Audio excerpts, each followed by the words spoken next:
देश भर में इन दिनों चर्चा के विषय बने हुए बागेश्वर धाम के पीठाधीश्वर पंडित धीरेन्द्र शास्त्री द्वारा हाल ही में नागपुर में उनके खिलाफ एक शिकायत हुई थी। उसके बाद में समूचे देश में इस बात ने जोर पकड़ लिया कि धीरेन्द्र शास्त्री जी द्वारा देश में अंधविश्वास को बढ़ावा दिया जा रहा है। इस पूरे मामले में चर्चा करने के लिए हमारे साथ मौजूद हैं महामंडलेश्वर श्री शैलेशानंद गिरी जी। आइए हम चर्चा करते हैं उनसे। गुरु जी, आपका क्या कहना है इस पूरे मामले में जो पंडित धीरेन्द्र शास्त्री जी द्वारा जो कैंप लगाए जाते हैं? देखिए, चमत्कारवाद और अध्यात्मवाद ये शुरू से एक बहुत बड़ा विषय रहा है। इस विषय के अंदर हम चमत्कारों को सनातन धर्म के जो पुरोधा हैं, जो धर्माधिकारी हैं, वो कभी चमत्कारों की व्याख्या नहीं करते।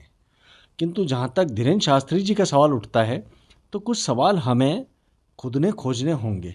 वो ये सवाल ये रहे कि क्या वे चमत्कारों का प्रचार करते हैं, क्या वे किसी भी प्रकार के ढोंग ढकोसले को मानते हैं या उसका कोई आर्थिक उपार्जन करते हैं या आवश्यक है। जहाँ तक मेरी जानकारी में आया कि वे कोई दक्षिणा नहीं लेते। दूसरा, मुझे जानकारी में ये भी आया कि वे किसी भी प्रकार के धर्म की भावनाओं को आहत नहीं करते हैं। अभी तक का यह मुझे जानकारी है। ये देखिए, हम निरंतर कहते आए कि यदि विज्ञान के आधार पर भी हम देखें तो चमत्कार बाहर घटित नहीं होता है। चमत्कार जो घटित होता है आपके अंदर में होता है। यदि हम साइंटिफिक फिनोमेना में बात करें तो हमारे मस्तिष्क के अंदर भिन्न अवयव हैं। उनमें से एक अवयव का नाम होता है एमिगडाला, जो कि हमारे मस्तिष्क का ऐसा केंद्र है जहाँ पर जो भी अप्राकृत होता है वहीं पर भूत प्रेत, दिव्यात्माएं, भूतात्माएं, प्रेतात्माएं, यहाँ तक कि चमत्कार सब जन्म स्वयं लेते हैं। तो ऐसी परिस्थितियाँ, ऐसा एटमॉस्फेयर जनरेट हो जाता है आस्था के अंदर कि व्यक्ति को, योगी भी यही करते हैं कि योगी अपने अंदर होने वाले देव को बाहर अभिव्यक्त कर देते हैं और बाहर होने वाले देवों को अपने अंदर अभिव्यक्त करते हैं। आप वेटिकन सिटी जाइएगा, जेरूशलम जाइएगा, वहाँ पर ईस्टर डेज के दौरान न जाने कितने यूहाना बन जाते हैं, न जाने कितने मदर मेरी बन जाते हैं, न जाने कितने वहाँ पर जीसस के अनुगामी बन जाते हैं। जैसा लगता पोजेशन हो गया हो, जैसे उनके अंदर कोई आत्मा प्रविष्ट कर गई हो। तो ये साइंस और अध्यात्म का एक ऐसा उच्चतम विषय है कि जिसके अंदर हम यदि किसी भी प्रकार की खोज करेंगे तो पाएंगे कि हम यदि सत्य मार्ग पर चल रहे हैं, किसी को धोखा नहीं दे रहे हैं, तो यह मानवता के लिए बेहद बड़ा वरदान है। और धीरेन्द्र शास्त्री यदि किसी को मार्गदर्शन दे रहे हैं, किसी को घर जाकर के आमंत्रण यदि नहीं दे रहे हैं, तो श्रेष्ठ संत है। मैं उन्हें धार्मिक अनुज कहता आया हूँ। धार्मिक अनुज इसलिए कहता आया हूँ कि सनातन की पताका को ले करके वो निकले हैं। यदि एकमात्र हनुमान चालीसा के पाठ का उन्होंने पुनरावृत्ति करोड़ों बार कर ली तो सोचिए कि इतने करोड़ों लोग, इतने लाखों लोग यदि उनकी सभा में आ रहे हैं तो ये क्या है। किंतु मैं उनको भी एक सलाह देना चाहूँगा कि जब धर्म भी हिस्टीरिया बन जाए, तो मान करके चलिए कि अचानक ही निगेटिविटीज़ प्रवेश कर जाती है। क्योंकि उनकी जो सभाओं में मैं देख रहा हूँ, अचानक भूत प्रेत चढ़ जाना, अचानक खुद को मारने लग जाना, तो ये क्या होता है कि हमारा आंतरिक संघर्ष होता है। एक बच्चे को देखिएगा, उसकी जिद पूरी नहीं होती है तो आप माता पिताओं के सामने आकर के खुद को पीटने लगता है, रोने लगता है। तो ऐसे ही हम संतों के पास आकर के, धर्म गुरुओं के पास आकर के, मंदिरों में जा कर के जो भी व्यक्ति के ऊपर इस प्रकार की नकारात्मक ऊर्जा और सकारात्मक ऊर्जाओं के बीच में जो द्वंद्व पैदा होता है वो कहीं ना कहीं कई बार घातक भी हो जाता है। तो गुरुजी, आप क्या मानते हैं इस पूरे मामले में? क्या धीरेन्द्र शास्त्री जी द्वारा जो दरबार लगाया जाता है वहाँ पर चमत्कार को कहीं बढ़ावा दिया जाता है या वाकई में वहाँ पर चमत्कार होता है? देखिए, एक रिहेबिलिटेशन कैंप होता है। आप कभी भी देखेंगे कि जो ड्रग एडिक्शन वाले लोग रहते हैं, पीड़ित लोग जो रहते हैं, उनको कैसे हम ठीक करते हैं? क्या एक बार में कोई इंजेक्शन लगा करके ठीक हो जाता है? उनके साथ जब काउंसलिंग होती है, उनके साथ जब वार्तालाप होता है, तो ये मान करके चलिए कि उनके अंदर ऊर्जा का अतिरिक्त प्रवाह हो जाता है। यदि वो दरबार लगा रहे हैं तो दरबार क्या खुद के नाम का लगा रहे हैं? किसी देवता के नाम पर वो दरबार लगा रहे हैं। लोगों की आस्था है।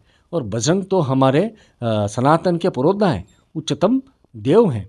यदि उनके नाम पर यदि कोई व्यक्ति को कुछ लाभ मिल रहा है तो उसमें कोई बुराई नहीं कर रही। गुरुजी, क्या वाकई बागेश्वर धाम के पीठाधीश्वर धीरेन्द्र शास्त्री जी को कोई हनुमान जी से सिद्धियां प्राप्त हो गई है जिससे वे लोगों के जो है दुखों का हरण कर रहे हैं और इतने लाखों की तादाद में वहाँ पर जो है अनुयायी उनके जो हैं वहाँ पर जाते हैं उनकी समस्या लेकर और उसको हल करवाने की पूरी कोशिश करते हैं। आप क्या मानते हैं? देखिए, धीरेन्द्र शास्त्री एक चैनल मात्र है, एक माध्यम, एक मीडियम है। किसी भी जगह का आप यदि लगातार वहाँ पर अभ्यास करते हैं, चाहे वो धर्म हो चाहे क्रीड़ा का मैदान हो, आप यदि विराट कोहली के मैदान में जाएंगे तो वहाँ पर आप विराट का स्मरण भी करेंगे ना, तो आपको ऐसा लगेगा यहाँ विराट खेलें।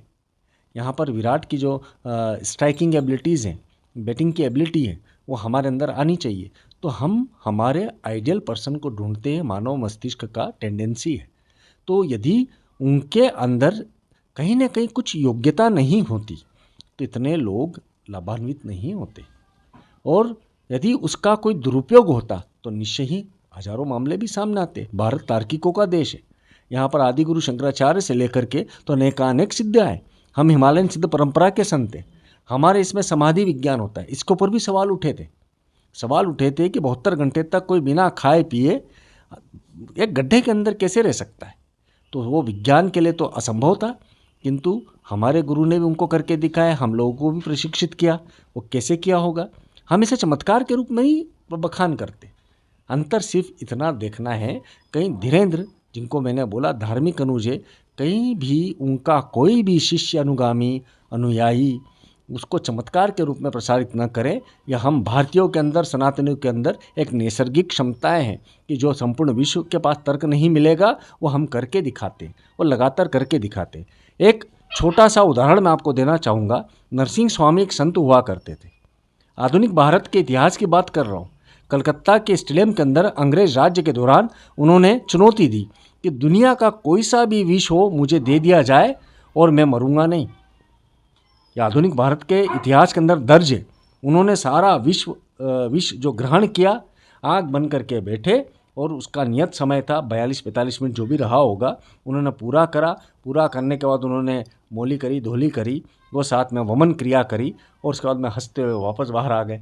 तो ये हमारे भारतीय योगांत का, योग दर्शन का उच्चतम सिद्धांत है कि हमारी शरीर, मन, बुद्धि, आत्मा, इन चतुष्टयों के ऊपर यदि कोई नियंत्रण कर लेता है तो इनमें से एक के ऊपर भी यदि सिद्धि प्राप्त करता है तो बेहद अविस्मरणीय होती है, बेहद विलक्षण होती है। तो धीरेन्द्र को हो सकता है कि कहीं ना कोई विलक्षण क्षमता प्राप्त हो। गुरुजी, एक और सवाल कि क्या वर्तमान में हम बाबाओं को निशाने पर रखा जा रहा है, संत समाज को निशाने पर रखा जा रहा है, आप क्या मानते हैं? ये तो आपके सवाल में ही जवाब नहीं थे। निरंतर हम बाबाओं को निशाने पर रखा जाता है। आप एक चीज़ बताइए कि कौन सा वस्त्र पहना, कौन सा तिलक निकाला, कौन सी साधना कर रहे हैं, कौन से गाड़ी उपयोग कर रहे हैं। आप एक चीज़ बताइए कि जब अन्य धर्मों के संत जो हैं, अन्य धर्मों के जो प्रचारक हैं, वो धर्मांतरण करते हैं, वो धर्मांतरण लालच के जरिए करते हैं, वो धर्मांतरण आर्थिक प्रलोभन दे करके करते हैं, तो उनके ऊपर आपका मीडिया कितना दिखा पा रहा है? आप स्वयं से सवाल पूछिए। क्योंकि क्या है कि हमारे सनातन के अंदर एक खूबसूरती है। वो खूबसूरती ये है कि यदि हम अच्छा करते हैं, हमारे सनातन के अंदर विलक्षणता है, व्यापकता है, सार्वभौमिकता है, तो स्वतः ही लोग हमें स्वीकारते हैं। इसलिए अनेकानेक विदेशी हमारे शिष्य निरंतर बनते चले जाते हैं। कुल मिलाकर बात यही रहती है कि बागेश्वर धाम के पीठाधीश्वर के खिलाफ जो नागपुर में की गई शिकायत है, उसके बाद में चाहे संत समाज हो, चाहे बाबा रामदेव हो, चाहे उनके अनुयायी हों, सभी उनके साथ खड़े हैं। TV9 के लिए उज्जैन से रवि सेन की रिपोर्ट।